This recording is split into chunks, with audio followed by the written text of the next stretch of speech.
Paano mo mapapabalik ang first time customer mo ng paulit-ulit sa iyong negosyo? Sa kahit anong nature ng negosyo, mapaserbisyo man o produkto yung binebenta mo, bilang isang business owner, mahalagang malaman mo na ang magpapaunlad sa iyong negosyo ay ang patuloy na pagtangkilik ng mga customers o repeat customers kumbaga.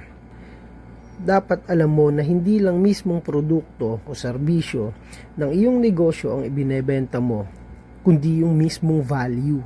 Yung makakapagbigay na satisfaction sa kanila upang patuloy nilang tangkilikin ang iyong negosyo. Sa simpleng pagngiti, pagbati sa kanila, pagbati ng welcome back or kamusta. Yung simpleng pakikisama sa mga customers natin ay napakalaking bagay para sa ating mga negosyo. Dahil ito ay nagpapakita ng pagpapahalaga sa kanila bilang mga loyal customers natin.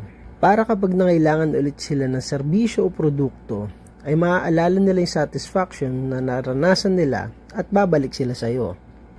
Bilang isang business owner, obligasyon mong alamin ang bawat detalye ng iyong negosyo.